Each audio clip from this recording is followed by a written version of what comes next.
Beauty in Ugly Times, Part 19, on Monday, April 6th, 2020.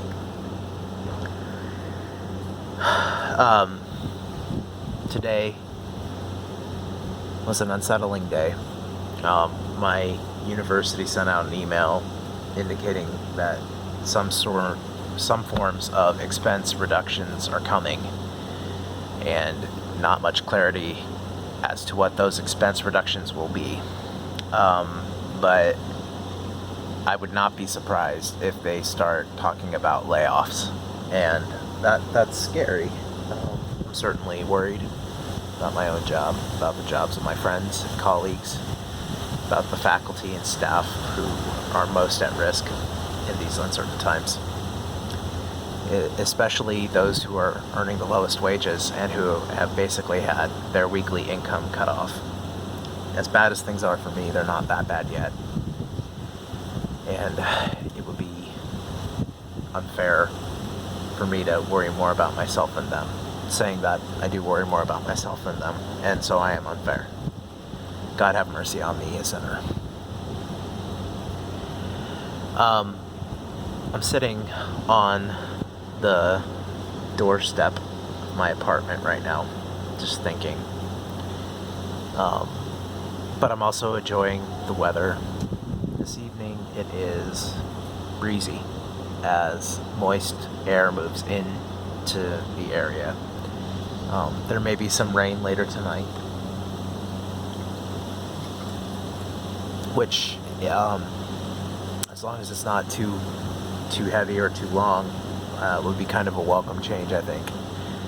I might, if it rains, sit here and just listen to it for a while. Rain is soothing to me because it feels purifying.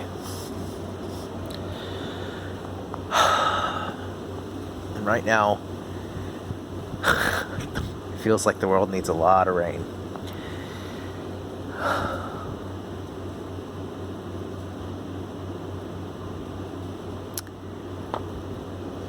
Tonight's beautiful things are interior, and yet really important. One of the most beautiful things is hope. Hope is that capacity to believe in a better world than the one that seems most likely.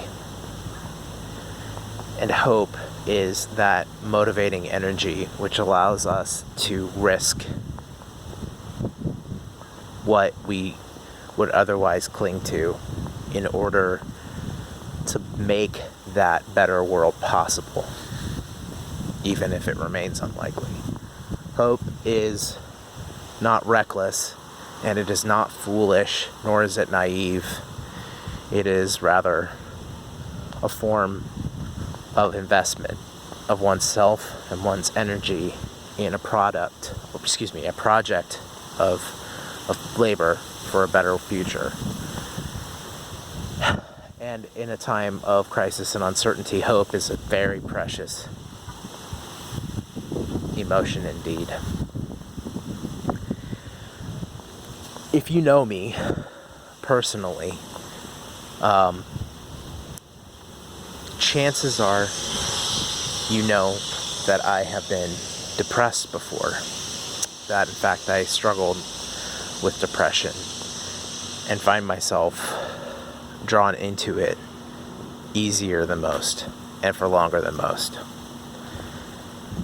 And I want to talk a little bit about the ways in which I've learned to handle my depression, in the hopes that, number one, I remind myself of all the work I've done to make myself a healthier person, and number two, that some of this advice may resonate with you who may be feeling depression, if not for the first time, in a new way, based on the overall uncertainty in our world. And isn't this a beautiful night? Let's start there. A couple of things. I'm going to go from the inside out to help describe my responses to depression and how I've learned to manage that emotion. Number one, acknowledge I'm depressed. It is oftentimes easier to... Oh, here's another beautiful thing. Look at that. Venus shining through the clouds at twilight. It is often easier to deny that I feel depressed than it is to actually acknowledge I feel it, because depression, of the many emotional states humans feel, is one of the most incapacitating. Depression isn't feeling sad, it's feeling nothing, or like everything is turned way down. So usually depression is paired with overstimulation, feeling like one is stretched too thin and has too much to feel, and oftentimes is kind of burdened by emotions that are too powerful to feel and that yet won't go away until you feel them. So denial is a form of repression where one buries feelings even further and can make the depression take even deeper root. So I've become very alert when I feel like I don't feel as much, and learned how to say, oh, hey, this is depression. Acknowledgement and acceptance is the first step towards coping for me, and maybe for you too. Step 2, reconnect with my emotions. So this one is harder because, again, depression is about, in many ways, the muting or silencing of one's emotional state. And so what I try to do is think about what emotions I should feel right now and whether or not I can let myself feel them. So the emotions that I should feel include anger at people making decisions that have... Hey, David. Anger at decisions that people have made that have made my own security and the security of others imperiled. Sadness that the world and the stability I presumed upon has been erased. Fear about the uncertainty in my future and the future of others.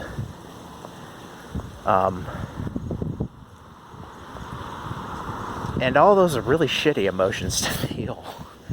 And I have a lot of them. And I tend to deny them, which is why I lead to depression, because I let them bottle up. And so saying that I need to feel those things is a step towards feeling them. And an important step to take. Next, I try to locate those emotions in my physical frame. When I think about anxiety, I feel it in 2 places. I feel it in my forehead as a furrowing of my brow, and I feel it in my heart as rapid beating.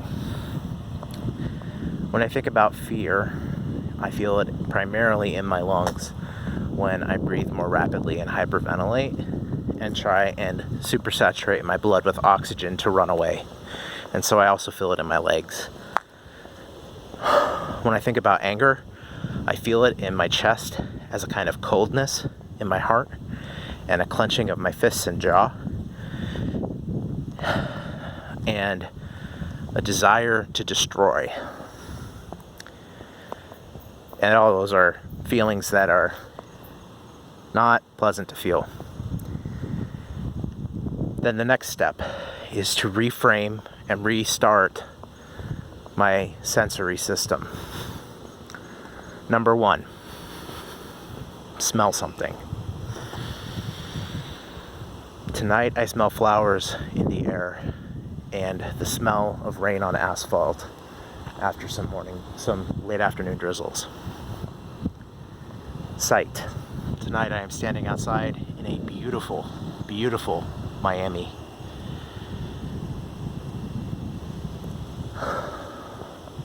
Sensation, physical sensation. The wind on my skin moving through the hairs in my arms reminds me that I am alive. It's my second favorite feeling, preceded only by being a little too cold, which makes me feel very alert, invigorated. taste. I just swallowed some banana, strawberry, mango Crystal Light, and it pleases the tongue. Something I hear. The sound of crickets chirping this evening. Now that I have acknowledged that I am depressed, identified the emotions I'm averse to, and reinitialized my physical sensations, next I seek stimulus and stimulation that's positive in nature to help me build up the abundance necessary to handle the harder emotions. So, first, I am going to go complete the daily office, reading through prayers and Bible, to remind myself that I embed my identity in a narrative that has a good ending. Then, I am going to take the proactive step of putting up homework for my students today to remind myself that I still have a job and people to work for, my students.